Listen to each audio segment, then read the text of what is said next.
We're just 48 hours away from the NHL draft here in Los Angeles. Dennis Bernstein, Dave Pagnotta. Our coverage here on the fourth period presented to you by Carlsberg, probably the best beer in the world. All right, DB, we're in your backyard. Welcome to Los Angeles. Thank you. Thank you. Good to be here. NHL draft coming up. The LA Kings with the 24th overall pick. We just got through with Kenny Holland addressing the media pre-draft a couple days beforehand. He had some interesting things to say, including ongoing negotiations with Vladislav Gavrikov. Yeah, there's still hope, at least from the Kings side, that he will return. There's still negotiations going on. I know there's rumors about them departing. It may go down to July 1st, we'll see, but there's still hope in Los Angeles that he returns. If not, he's going to have to do some heavy lifting to replace Vladislav Gavrikov. Yeah, and he acknowledged that it's not so much term, it's more the dollars that seem to be the sticking point right now, whereas with Andrei Kuzmenko, they seem to be okay on term. They're both looking at short term, being the team and the player, but also dollars seem to be the sticking point, although Kenny Holland acknowledged he's not afraid to spend money. Yeah, dollars wouldn't be a sticking point for a high elite free agent that might cost you maybe $11 or $12 million. So he said, somebody asked him if he wasn't willing to do it. He said, I never said that. So it's going to be interesting to see if Mitchell Marner does hit the market. Will they participate? I think they will. But there are other things going on in Los Angeles as well. Kenny told me that he would be willing to trade his first round pick in a package for an established top line forward. So watch out for that in the coming days as well. Jordan Spence also effectively available. He wants more consistent ice time.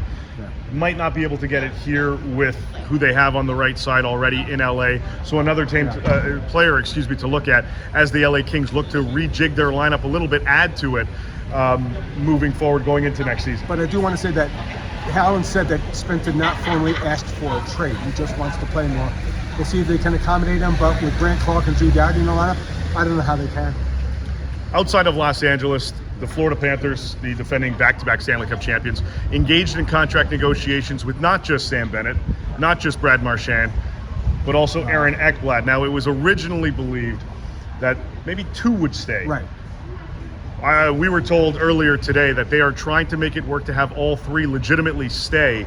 It looks like Sam Bennett's contract's going to be in and around 8x8. They're talking to Brad Marchand. It's still in the early stages, but trying to look at around 3 years, somewhere in that $5 to $6 million range. That would mean that Aaron Ekblad would have to take in the $6 million range to stay in Florida. We'll see. The over-under, I think, of the three guys staying was 1.5, right? Right. You assume Marchand, you assume Bennett, maybe Marchand, and Ekblad was, people thought he was going to go. But, Dave, winning and culture and atmosphere and lifestyle, it means something to these players. And Aaron, he's already gotten paid. He's not going to get $11 million in the open market, so maybe the best thing for Aaron Ekblad is to take a discount and stay in Florida and try to go for a three-peat. Bill Zito's got some work cut out for him, just like Kenny Holland does. Don't doubt that guy. Don't doubt him.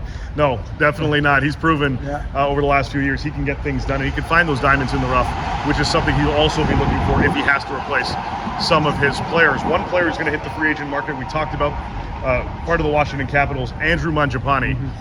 There seems to be a lot of teams that have him on their radar. We reported already that Toronto is one of the teams that he's looking at. I would add Seattle to that mix.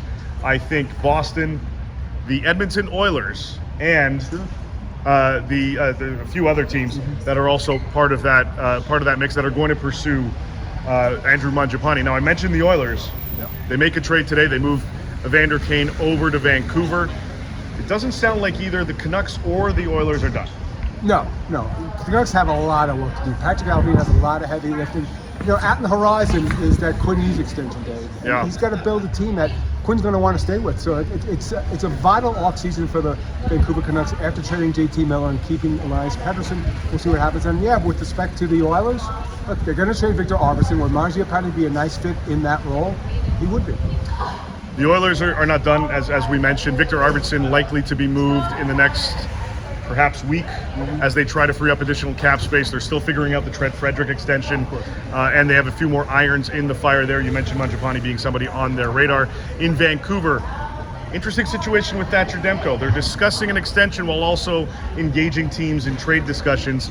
Something to keep an eye on over these next few days as we inch closer to the draft. That's Dennis. I'm Dave. Stick with us all week long as we continue our coverage here of the NHL draft and all the offseason festivities on TFP, presented to you by Carlsberg.